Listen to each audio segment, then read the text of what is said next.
having a life scholarship and being able to afford to go to college made me feel inspired to go. When I got a life scholarship, it was such a relief. I knew that I wanted to have an impact. Having a life scholarship through the SC Education Lottery was huge. It gave me the opportunity to make that impact right here at home. The South Carolina Education Lottery. A better you, a better us, a better South Carolina. Visit sceducationlottery.com/betteryou.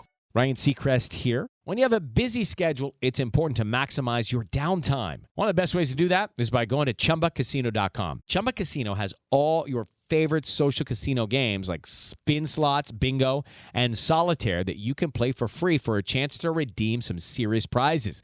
So hop on to ChumbaCasino.com now and live the Chumba life. Sponsored by Chumba Casino. No purchase necessary. VGW Group. Void where prohibited by law. 21 plus. Terms and conditions apply. Okay, let's dive in. We have a stack of source material here.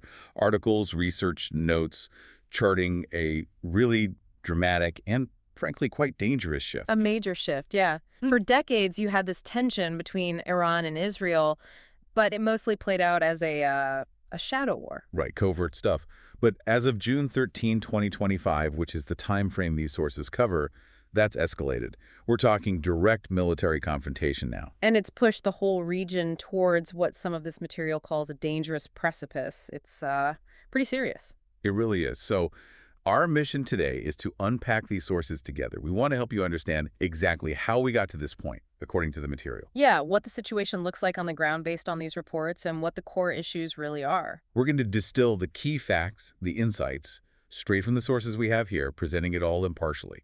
The goal is for you to be well informed on this, well, absolutely critical topic. And what these sources really hammer home is the depth of the animosity here. It's not new. Definitely not. Deep roots, right? Geopolitical, ideological. Exactly. You've got Israel viewing Iran's nuclear program as basically an existential threat. They fear potential weapons, even though Iran insists it's purely peaceful. And then on the other side, Iran fundamentally rejects Israel's right to exist. They actively back groups like Hamas, Hezbollah. And they're pushing for more influence across the region, no question. So for years, like you said, it was shadows. Cyber attacks. Assassinations of scientists, sabotage, think Nekans, Fordo, that kind of thing. Plus proxy fights everywhere. Syria, Lebanon, Yemen, Iraq. And Israeli airstrikes in Syria were pretty regular, hitting Iranian targets, Hezbollah. Yeah, that was the backdrop. Figures like Esmail Kanani from the IRGC Quds Force, Ali Shamkhani, they're mentioned in the sources as key on Iran's side. And for Israel, obviously Prime Minister Netanyahu, and operations often attributed to Mossad. That was the, let's say, tense but established pattern. Volatile, but mostly indirect, until it wasn't. So if that was the longstanding dynamic, what do the sources point to as the moment things really broke? The moment those shadow war rules just shattered? The turning point, and it's really clear in this material, was April 2024. Israel hit what was described as an Iranian diplomatic building in Damascus, Syria. An airstrike. And the key thing was it killed several senior Iranian military commanders, big names, including Brigadier General Mohammad Reza Zahedi of the IRGC. A major figure. Iran, understandably, vowed retaliation, but their response, as reported, was, well, unprecedented. A direct missile and drone attack launched from Iranian territory at Israel. That was April 13th, 2024. Unprecedented is exactly the word everyone used. Hundreds of drones, cruise missiles, ballistic missiles, a massive barrage. But the sources also detail Israel's defenses. Iron Dome, help from the U.S., UK, France, Jordan. Right. They intercepted the vast majority. The reports we have noted pretty limited actual damage and fatalities in Israel from that specific attack. Okay, so the physical damage was contained maybe, but the strategic impact... Absolutely enormous. What the key takeaways from this material is that this direct attack state on state from Iranian soil, it just broke the mold. It crossed a red line that hadn't really been crossed before in this way. These unspoken rules about avoiding direct attacks on home territory, keeping it to proxies or covert stuff, that was gone. Completely changed the game. So Israel then vows a significant response. This is despite a lot of international calls for restraint, particularly from the U.S., right? Yeah, a lot of pressure to hold back. But Israel did retaliate April 19th, 2024. Some Israeli media, according to the sources, called it Operation Rising Lion. And how did that look? What did the sources say about the nature of that strike? It was characterized as limited, targeted, focused primarily near Isfahan in Iran. Isfahan, that's significant because it houses military bases, but also key nuclear facilities, right? Including Nathan's. Exactly.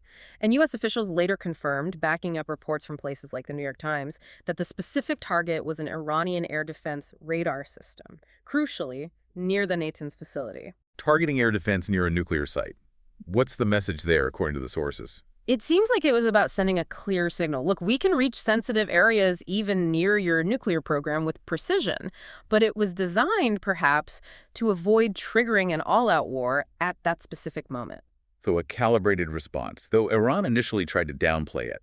Small drones, that sort of thing. Yeah, Tehran's initial line was dismissive, but later analysis and reports like the one from the NYT mentioning Iran firing anti-aircraft missiles near Isfahan suggested it was probably a more sophisticated hit than Iran first let on. Okay, but here's the grim part, the sources detail. That tit for tat in April 2024, it didn't actually de-escalate things. Not at all. The core issues didn't go away, and those red lines, once crossed, they seem to stay crossed. So fast forward to June 2025. What's the picture then, according to this material? By June 13th, the date reflected here, it had escalated into, well, full-blown conflict, open confrontation. How does that manifest? Repeated exchanges, ballistic missiles, drones, flying both ways. Iran's military figures like IRGC Commander General Hossein Salami, Chief of Staff Major General Mohammad Bagheri are mentioned openly targeting major Israeli cities. Tel Aviv, Jerusalem. In Israel's defenses, Iron Dome, Arrow systems, they're still working, intercepting a lot. They are, but reports from outlets like Haaretz, Your Net News confirm some are getting through, causing damage, yes, but also casualties. In Tel Aviv, for example. That's a terrible development. Yeah. A direct human cost in major cities, unlike the limited impact back in April. Absolutely. And Israel's targeting, that's escalated dramatically too.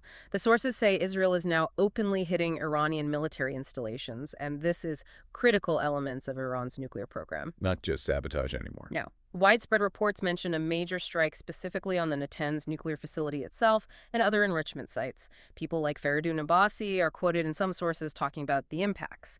This is a huge escalation from the shadow war era. And beyond the military and strategic targets, the human cost generally. It's rising. Al Jazeera, Reuters, they report increasing casualties, including civilians, on both sides. That bombing in Tel Aviv caused real alarm, leading to calls, mentioned in the sources, for maybe even more advanced defense systems like TAD. Meanwhile, the rhetoric from leaders still dialed up to 11. Oh, absolutely. On Iran's side, you have Supreme Leader Khamenei and President Pezeshkian. He took office in August 24, quoted with warnings of crushing responses, even talk of eradicating the Zionist entity. And in Israel, Netanyahu. Still a very firm stance, doing whatever is necessary, including preemptive strikes. The sources also mention he might be facing some pressure from inside his own war cabinet, figures like Sachi Hanegbi pushing for decisive action. And this direct fight isn't happening in a vacuum. What about the rest of the region? It's definitely destabilizing things further. Iran's allies and proxies, Hezbollah in Lebanon, militias in Iraq, Yemen, they've significantly increased activity against Israel and also U.S. interests. Which fuels those fears of a wider war. Yeah. The term World War III even pops up in some discourse cited here. Exactly. U.S. CENTCOM is heavily engaged, trying to protect U.S. interests and allies with air defense, naval forces, but stressing very clearly they don't want to be drawn into a direct war with Iran. And even within the U.S., there are differing views reflected in the sources. Yes, you see some contrast. Look, Senator John Fetterman's strong support for Israel's actions versus Senator Jack Reed urging more caution about how involved the U.S. gets. Okay, let's circle back to the nuclear issue. With Israel striking near and now reportedly on nuclear facilities, what are the specific concerns highlighted? This is maybe the most alarming part. Fears about Iran's nuclear program have intensified massively during this conflict, according to these reports. How so? The IAEA, the UN's nuclear watchdog, is expressing alarm. They're citing Iran ramping up uranium enrichment and restricting inspections. That's mentioned clearly in the material. And the implication of that increased activity. Well, the fear, explicitly discussed in these sources, is that Iran could be getting closer to actually developing nuclear weapons, or at least reaching a breakout capability.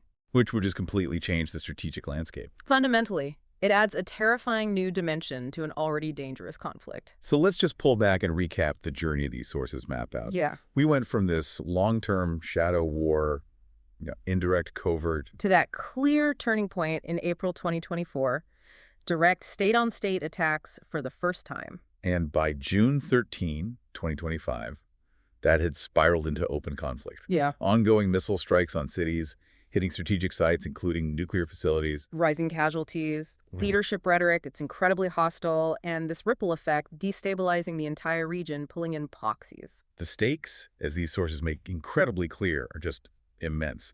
Potential catastrophe for global energy, international security, and, of course, human lives. Understanding the specifics, the timeline laid out here, it's crucial for grasping just how serious things are right now. It really is. This deep dive shows a trajectory that's deeply concerning. So here's maybe something to leave you thinking about based on this material. With Israel openly targeting Iranian nuclear sites and Iran pushing ahead with enrichment and missiles, does this conflict mean the old red lines are just gone for good? And what does that imply for the future, for regional stability, long after the immediate fighting stops? That's a heavy question these sources force us to confront. Having a life scholarship and being able to afford to go to college made me feel inspired to go. When I got a life scholarship, it was such a relief. I knew that I wanted to have an impact. Having a life scholarship through the SC Education Lottery was huge. It gave me the opportunity to make that impact right here at home. The South Carolina Education Lottery. A better you, a better us, a better South Carolina. Visit sceducationlottery.com/betteryou. Bubba Wallace here from 2311 Racing. Funny thing about being fast, you end up waiting a lot. First to show up, first in line, then just waiting. Me, I rev up Chumba Casino. With over 200 social casino games, no slow lanes here. Why sit around when you can spin? I'm already racing. Your turn. Play for free at ChumbaCasino.com. Let's Chumba. Sponsored by Chumba Casino. No purchase necessary. VGW Group. Void where prohibited by law. 21 plus. Terms and conditions apply.